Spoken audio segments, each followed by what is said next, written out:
Hey everyone, Mike Wilkerson here for the True Blood Transfusion, the news and video only segment. I'm here with David Curriet, who is the host of the Fangbanger Podcast. Remember, you can find everything and listen to the most recent episode of the Fangbanger Podcast by clicking the link right above us if you're at fangbangerpodcast.com, or you can go to Facebook and put in fangbangerpodcast.com as well and listen to both our audio podcast and then this video-only fan feedback segment that provides you with True Blood news and fan feedback. David, let's get straight to it. Oh, by the way, how was your trip to New Orleans? My trip was amazing. Thank you very much for asking. The quick, where people need to go if they go. If you go, make sure you visit a little popsicle store called Meltdown. Magnificent, all organic. She has an amazing amazing flavor combination. Small business owner making it in a tough town. I recommend going there. I also recommend haunted history tours. They do walking tours around the French Quarter. They have both your standard haunted ghost stories, and they also have a vampire tour, which is, I understand, very phenomenal. We got rained out this time, so maybe next time. I had a really great time having you available remotely. Yeah. I think that was perfect. Yeah, it worked good. It worked out really well. We also appreciate everybody that's watched our most recent segment. And remember to share that with your friends because we love interacting with our fan base from the Fangbanger Podcast. Let's get straight to fan feedback, David. Sure. First thing we have is from GlennFan2011 from Delaware. And they write, I wanted to send a note to thank you for not leaving a newly hooked podcast fan in the lurch for a vacation. You are welcome. I've been listening to the two guys talking since the beginning of the Dexter podcast, and I'm hooked. I appreciate the attention to detail that you provide, but most importantly, a vacation is a perfect excuse to blow off an episode and make the fans wait. Thanks for not doing that. I look forward to the Transformers and Captain America perspective reviews coming up soon. Keep up the great work, two guys. And excellent.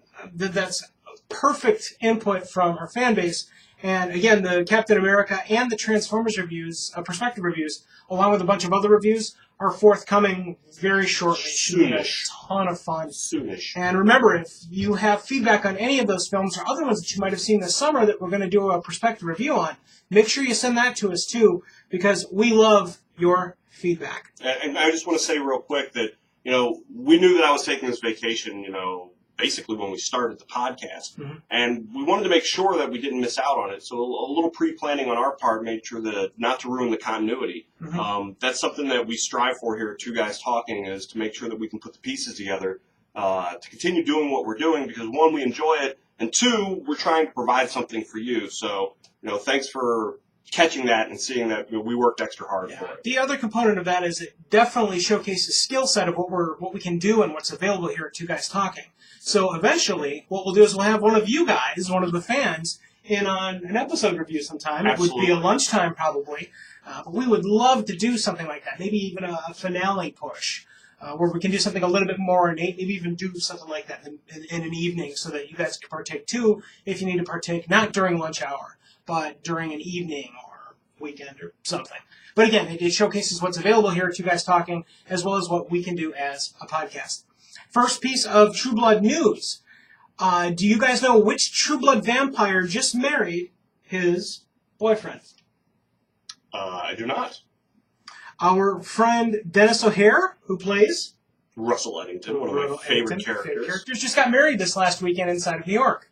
Congratulations to Dennis and his significant other, who is Hugo Redwood. Hugo Redwood, how appropriate. And New York just passed the Equal Rights for Marriage Amendment not that long ago. So congratulations to all the New Yorkers now who can marry the people that they love. Right. Really, really neat. And apparently he was asked about the absence of wedding bands, and O'Hare tweeted, that's a long story, but he did reveal that he was wearing a Ted Baker shirt. Thank God he was wearing a Ted Baker shirt. Anyways, this news article says Mazel Tov, guys. That's outstanding news, and I can't wait to see more headlines when they eventually start beating on each other and get a big messy divorce. Because, hey, it's Hollywood. Yeah, right. Our next piece of fan feedback comes from Kim O. Kim O writes, Season 4, Episode 5. Sookie and Eric's relationship time is not too sappy and a good mix with the rest of the show and has to be prevalent to move their plot forward if they're staying somewhat true to the books. And that's what I said. Okay. And that, I guess, brings up the question, are they being true to the books, which we've touched on in fan feedback before. Are they or aren't they? Here's the thing. They're taking from the books their essential plot points, but they've departed greatly. As a perfect example is obviously Lafayette is still alive. Magnificent character in the show. Had a small at the end of book one. Yeah, right. So that in Claudine, who just bought the farm, is alive much later in the series, though she does eventually perish in the book. So to say that they are taking their cues from the book, I think would be fair. But no, they're not following the structure of the book whatsoever in that aspect. Kim continues, the Mickens had to die for the Skinwalker aspect. Yep. Unfortunately, I agree with that. I guess. How about killing Tommy? I would have done that. Would we really have missed him all that much? You know what would have been great is if Tommy and Tara had gotten into a car that exploded. That would have worked for me, I think. Bonus. Car bombs. What are we thinking about this in this series? That's awesome. In fact, there's another writing point for Miss What's-Her-Face to write another book and have a wonderful episode written. Kim continues, I laughed out loud at the Jessica Hoyt and Jason threesome, though I did see it coming the minute Jessica gave her blood to Jason. Sure. Yeah, absolutely. And again, though, at least for me, and I know absolutely for David, being able to see those things coming, getting a little goony. Yeah. Getting a little goony on the able to... And again, I kind of go back to I didn't see most of that coming. But when you have dedicated fans that are at least somewhat book interested and related, seeing it coming, got to do something different there. Kim continues, Sam's character development makes total sense. And this is, I think, in regard to my complaining about him going from kind of nice guy, puppy dog, literally guy, to drunken, beat people over the head with his opinion guy instantly, which, I don't know. I think it would have made more sense if you latch in that style character with it being Tommy. Then that makes some sense, which is what they did inside this episode. So if nothing else, this most recent episode, episode 6, I'm going to shake it the moon, what is it? What'd you call me? The moon. What's the episode? Oh, I wish I was the moon. I wish I was the moon. Episode 6 literally showcases you how cool that would have been if they'd have just scooted that maybe up a little bit and made it Tommy instead of it being Sam out of character, at least in my opinion. So I still continue to disagree with you, Kimmel. Kimmel continues, I'm not a fan of Tara, however, I thought that the fact that she found out that Eric is living with Sookie will be huge as far as the Wiccan story goes. Yes, I agree with that. Yeah. I'm hoping that somehow the Wiccans actually save Eric from the true death as seen in the preview. Well, I didn't see the preview. Did you see the preview? You did. Yeah, I always watch them. So what can I say? But in all fairness, I DVR all the episodes because I have a child. I put her to bed. After I put her to bed, the wife and I sit down and watch the show. Done. Right. Well, except I just turn it on and let it go. So I see the previously on, much to my chagrin, and then I watch through the end of next time on. So, 6 of one, half dozen of another. Exactly. Kimmo ends up her feedback, him or her, I guess, ends up his or her feedback with this episode was one of the best, referring to, of course, episode 4, I think. 5? Episode 5, yes. It was one of the best. I wish they would come to an event in the Midwest instead of California and New York all the time. And I agree with you. Yeah, me too. Usually the problem is they can't find a company that's large enough that can stack up the stars. I mean, that was the problem with Star Trek and science fiction in general, having conventions in the Midwest, was that they just couldn't get the big talent to come out to smaller cities for less money. There's a lot of fan base here, but you know, when you talk to people on the coast, man, this is flyover country. You might be able to get 6 or 7 stars who just happen to be in New York or on the East Coast to roll into an event at little to no expense of their own as far as their time goes. But when you want to get, say, you know, a dozen, half dozen, even, you know, 4 major celebrities to take time out of what they're doing, be it a job, be it promotion, whatever, to fly into, say, St. Louis or even Chicago, which is a major city, it really kind of crimps what they're doing. Most of those things, I think, generally roll out on the convenience of the people that they're asking to show up. Yeah, Shatner was very, very well known for going to Des Moines, Iowa, but coming to St. Louis almost never. Yeah. So, go figure on that. Next piece of True Blood news, Nat Geo nailing